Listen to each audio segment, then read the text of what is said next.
আসসালামু আলাইকুম। প্রিয় দর্শক, উত্তরায় যে যুদ্ধবিমান বিধ্বস্ত হয়েছে সে ঘটনা নিয়ে বেশ কিছু বিতর্ক তৈরি হয়েছে। প্রথমত, কত লোক মারা গেছে এই সংখ্যাটা সরকার যেটা প্রকাশ করছে সেটা অনেকেই গ্রহণ করছেন না, অনেকের কাছে সেটা বিশ্বাসযোগ্য মনে হচ্ছে না। এটা একটা ঘটনা। যারা আহত হয়েছেন তাদের সুচিকিৎসা হচ্ছে কিনা এটা নিয়েও অনেক নানা রকম প্রশ্ন আছে।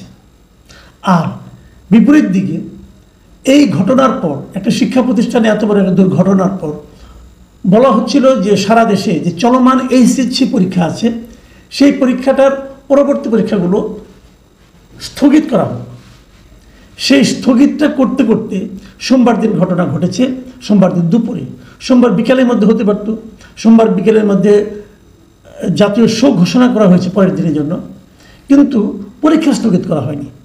সেই পরীক্ষা স্থগিত করতে করতে করা হয়েছে সোমবার দিবাগত রাত 2:45টার সময়। এটা আসলে একটা নজিরবিহীন ঘটনা। রাত 2:45টার সময় ঘোষণা এসেছে যে পরের দিন এইচএসসি পরীক্ষা যেটা হওয়ার কথা সেটাকে স্থগিত করা হলো। এটা খুবই স্বাভাবিক। যারা পরের দিন সকালে এইচএসসি পরীক্ষা দিতে যাবেন তারা নিশ্চয়ই রাত 2:45টা পর্যন্ত এই সামাজিক মাধ্যমে অন্য একটা মন্ত্রণালয়ের দায়িত্বপ্রাপ্ত উপদেষ্টা মানে মাহফুজ আলম, তিনি তথ্য মন্ত্রণালয়ের দায়িত্বে আছেন, তার ফেসবুক পেজে একটা ঘোষণার উপর নির্ভর করবে অথবা তার জন্য অপেক্ষা করবে। এটা আসলে খুবই একটা অস্বাভাবিক ব্যাপার। তারপরও তাই হয়েছে। পরের দিন যখন সবাই গিয়েছেন, যে জেনেছেন যে পরীক্ষা হচ্ছে না, পরীক্ষা স্থগিত করা হয়েছে, ঠিক আছে, এ পর্যন্ত হলো। কিন্তু এতে অনেকে ক্ষুব্ধ হয়েছেন, অনেক শিক্ষার্থী ক্ষুব্ধ হয়েছেন, অনেক অভিভাবক ক্ষুব্ধ হয়েছেন এবং তারা দাবি করেছেন যে পরীক্ষা পেছানো হবে কি হবে না, পরীক্ষা স্থগিত করা হবে কি হবে না, এই যে সিদ্ধান্ত দিতে যে সিদ্ধান্তহীনতা এবং যার ফলে সারা দেশের মানুষকে একটা দুর্ভোগে ফেলে দেওয়া, সারা দেশের স্টুডেন্টদেরকে একটা বেকায়দায় ফেলে দেওয়া, এই দায়টা শিক্ষা মন্ত্রণালয়ের দায়িত্বপ্রাপ্ত উপদেষ্টাকে নিতে হবে। এই মন্ত্রণালয়ের দায়িত্বপ্রাপ্ত উপদেষ্টাকে অধ্যাপক সিআর আবরার দাবি উঠেছে যে ওনাকে পদত্যাগ করতে হবে। এই দাবিতে শিক্ষার্থীরা কিন্তু সচিবালয়ের কাছেও গিয়েছে, সচিবালয়ের সামনে যে বিক্ষোভ করে সদাশয় সরকারের পুলিশের হাতে বেধড়ক পিটুনিও খেয়েছে। তো এটা নিয়ে সামাজিক মাধ্যমে এবং বিভিন্ন মিডিয়াতে সাধারণ মানুষের মধ্যে ব্যাপক ক্ষোভ দেখা গেছে। এই ক্ষোভের প্রেক্ষিতে সরকার যেটা করেছে যে শিক্ষা মন্ত্রণালয়ের দায়িত্বে যিনি সচিব ছিলেন, সিনিয়র সচিব, তাকে পদ থেকে সরিয়ে দিয়েছেন। সিনিয়র সচিব সিদ্দিক জুবায়ের এই ভদ্রলোককে অব্যাহতি দিয়েছেন। তো আজকে যেটা হয়েছিল, আজকে মন্ত্রণালয়ে এই সচিবকে অব্যাহতি দেওয়া হলো, কিন্তু উপদেষ্টা মহোদয় অব্যাহতি নিলেন না অথবা পদত্যাগ করলেন না। এ সংক্রান্ত কিছু প্রশ্ন এই উপদেষ্টা মহোদয়কে সিআর আবরারকে করেছেন সাংবাদিকরা। সিআর আবরার দৃশ্যতে বিব্রত অথবা বিরক্ত হয়েছেন এবং আমরা বিভিন্ন মিডিয়াতে দেখলাম ওনার ভিডিওগুলো। উনি খুবই বিরক্ত হয়েছেন বলে মনে হলো। উনি এক পর্যায়ে বললেন যে আপনারা তো আমাকে এভাবে জবাবদিহি করতে পারেন না, জেরা করতে পারেন না। ঠিক আছে, কিন্তু প্রশ্ন হচ্ছে সিআর আবরারকে যখন বলা হলো যে আপনি কি তাহলে আপনার দায় স্বীকার করে অব্যাহতি নেবেন কিনা, পদত্যাগ করবেন কিনা, উনি কি বললেন? উনি কিন্তু বললেন যে না, ওনার নিজে থেকে পদত্যাগের কোনো রকম অভিপ্রায় নেই। উনি কি বলেছেন, আমি ওনার কথাটা কোট আনকোট আপনাদেরকে পড়ে শোনাই। উনি বলেছেন, আমার পদত্যাগ চাওয়া হয়েছে, আমি নিজে থেকে করার কোনো অভিপ্রায় নেই, কারণ এখানে আমার কাজের কোনো ব্যত্যয় হয়েছে বলে আমি মনে করি না। আপনাদের পরম্পরাটা জানালাম, আমার তো নিয়োগকর্তা রয়েছেন, তারা যদি মনে করেন এখানে ব্যত্যয় ঘটেছিল তো আমাকে যেতে বললে আমি অবশ্যই চলে যাব। এখানে আক্ষেপ করার, নিজেকে জাস্টিফাই করার তো কিছু নেই। এই হলো ওনার বক্তব্য। এইটা পড়ে আমার কাছে যেটা মনে হলো শুনে এবং পড়ে, প্রথমত হলো যে ওনার কাছে যদি কোনো ব্যত্যয় না হবে তাহলে ওনার সচিবকে কেন বাধ্য হলো? তাহলে সচিবের কাছে ব্যত্যয় হয়েছিল? সচিব কি মন্ত্রণালয়ের শীর্ষ ব্যক্তি, এই সময় উপদেষ্টা, তাকে না জানিয়ে অথবা তার কথার অবাধ্য হয়ে কিছু করতে পারেন? এই প্রশ্ন থাকবে। আরেকটা যেটা প্রশ্ন হচ্ছে সেটা হলো, উনি বলছেন যে ওনার কাজের কোনো ব্যত্যয় হয়নি। দুপুরে 1টার সময় এত বড় একটা দুর্ঘটনা ঘটলো, আপনি সারা দিনে পরীক্ষা স্থগিত হবে কি হবে না, পরীক্ষা যে স্থগিত হবে, যেহেতু রাত্র 2:45টায় স্থগিত আপনি করেছেন, তার মানে স্থগিত হওয়াটাই উচিত ছিল। এই উচিত বিষয়টা উপলব্ধি করতে আপনার 14 ঘন্টা সময় লাগলো। আপনি সারা দিন গেল, এর মধ্যে ঘোষণা দিতে পারলেন না। এই যে না পারাটা, এটা কি দায়িত্ব পালনে আপনার ব্যত্যয় নয়? আপনি তো জাস্ট পারেন নাই, আপনি ফেল করেছেন। আপনি টিচার মানুষ, নিশ্চয়ই পাস ফেলের পার্থক্যটা বুঝেন। আপনি ডাহা ফেল মেরেছেন, তো আপনি ব্যত্যয় হয়নি বলে ভাবছেন কিভাবে?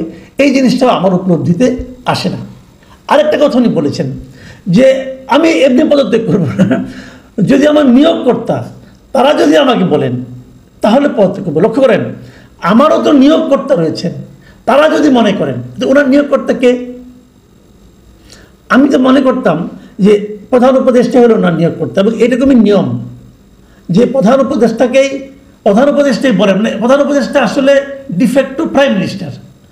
প্রাইম মিনিস্টার যেভাবে কাজ করেন, প্রধান উপদেষ্টা ঠিক সেভাবেই কাজ করেন।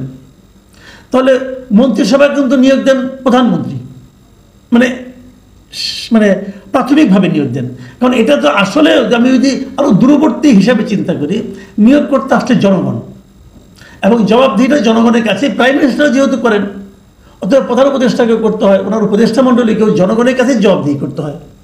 তাহলে সেভাবে যদি আমি ধরি, প্রথমত ওনার নিয়োগ করতে হলো প্রধান উপদেষ্টা, আর যদি আমি আরো বড় করে ভাবি তাহলে ওনার নিয়োগ করতে হলো জনগণ। তো এখানে উনি কি বললেন যে তারা যদি মনে করেন, তারা মানে কি? তাহলে কি এখানে একাধিক ব্যক্তি ওনাকে নিয়োগ দিয়েছেন? একাধিক কারা? একাধিক বলতে উনি জনগণকে বুঝিয়েছেন নাকি অন্য কাউকে বলে বুঝিয়েছেন?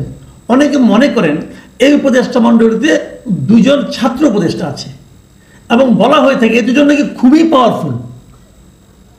বয়স কম হলে কি হবে, এরাই নাকি সবচেয়ে পাওয়ারফুল, এরাই নাকি সবকিছু করে। আর ওই বৃদ্ধগুলো এই মানে আপনি ছোটদের ধমক টমকে মোটামুটি প্রকম্পিত থাকে সবসময়। তাহলে কি এরাই ওনার নিয়োগকর্তা? হতে পারে, কিন্তু আমি এটাকে একদম অস্বাভাবিক কিছু বলছি না। কারণ দেখেন, এই যে পরীক্ষা স্থগিত হবে, এই ঘোষণাটা কিন্তু এসেছে প্রথম এই 2 ছাত্র নেতার একজনের কাছ থেকে, মানে মিস্টার মাহফুজ আলমের কাছ থেকে। উনি ছিলেন তথ্য উপদেষ্টা। শিক্ষা মন্ত্রণালয়ের একটা তথ্য মাহফুজ আলম সাহেব কেন ডিসক্লোজ করবেন, তাও আবার সোশ্যাল মিডিয়ায়? এই সোশ্যাল মিডিয়ায় এই মাহফুজ আলম সাহেব এর আগেও অনেক স্ট্যাটাস দিয়েছেন, এবং সেটা আবার উইথড্র করে নিয়েছেন। তো এটাকে জনগণকে সেখানে উইথড্র করে নেওয়া হতে পারে বলে ভাবতে পারতেন না? কি মূল্য আছে? তার কিছুক্ষণ পর এই একই তথ্য আবার ফেসবুকে মানে সোশ্যাল মিডিয়ায় জানিয়েছেন যুব ক্রীড়া বিষয়ক উপদেষ্টা আসিফ মাহমুদ সজীব ভুঁইয়া, মানে আরেকজন ছাত্র উপদেষ্টা। তাহলে তো মনে হচ্ছে যে এই 2জনই সবচেয়ে পাওয়ারফুল, যা নাকি অন্য মন্ত্রণালয়ের সিদ্ধান্ত জানান। আমি আরেকটা কথা বলি, যদি আমরা মনে করি যে জনগণই ওনার নিয়োগ করতাম, জনগণ যে ওনাকে আর চাচ্ছেন না, জনগণ যে ওনার ব্যর্থতাকে চোখে আঙুল দিয়ে দেখিয়ে দিয়েছেন, এটা কি এই শিক্ষা উপদেষ্টা এখনো খেয়াল করেন নাই? উনি কি এখনো টের পাচ্ছেন না জনগণ ওনাকে চাচ্ছেন না? জনগণ যে ওনাকে চাচ্ছে, তার পক্ষে একটি প্রমাণও কি উনি দেখাতে পারবেন? আমি একটা কথা বলি, আমি একটা প্রমাণের মতো আপনাদেরকে দিই। সেই প্রমাণটা হলো এরকম যে এই ঘটনা যখন আমি পড়লাম প্রথম দুপুরবেলায়, তারপরে বিকেলের দিকে, মানে আমি যখন এটা পড়ছি, যখন আমি এই মানে আপনার এইটা কন্টেন্টটা তৈরি করছি, তার ঠিক 2 ঘন্টা আগে আমি আমার এই চ্যানেলে একটা জরিপের মতো করেছিলাম। 2 ঘন্টার রেজাল্ট আপনাদেরকে আমি বলতে পারি। আমি প্রশ্ন করেছিলাম যে রাত 2:45টায় এইচএসসি পরীক্ষা স্থগিতের ঘোষণা দেওয়ায় অপেশাদারত্বের অভিযোগ উঠেছে শিক্ষা উপদেষ্টা CR আবরারের বিরুদ্ধে। শিক্ষার্থীরা দাবি তুলেছে তার পদত্যাগের, তবে CR আবরার বলেছেন পদত্যাগের কোনো ইচ্ছা তার নেই। আপনি কি মনে করেন শিক্ষা উপদেষ্টার পদত্যাগ করা উচিত? এই ছিল আমার প্রশ্ন। 3টে অপশন ছিল। একটাই ছিল তার অনতিবিলম্বে পদত্যাগ করা উচিত, দ্বিতীয় অপশন ছিল না তার পদত্যাগ করার দরকার নেই, তৃতীয় অপশন ছিল মন্তব্য করতে চাই না। তার অনতিবিলম্বে পদত্যাগ করা উচিত এই মতের সঙ্গে একমত হয়েছেন 79% মানুষ, 79% ভোটার বলেছেন যে তার অনতিবিলম্বে পদত্যাগ করা উচিত। আর তার পদত্যাগ করার দরকার নেই এটা বলেছেন 16% মানুষ। আর মন্তব্য করতে চাননি 5% মতামত দানকারী। কত লোক মতামত দিয়েছেন?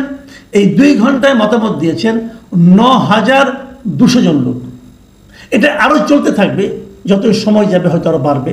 আমি আপাতত 2 ঘন্টায় প্রাপ্ত 9200 লোকের মতামতটা আপনাদের সামনে তুলে ধরলাম। প্রিয় দর্শক, এরা তো এই দেশেরই নাগরিক।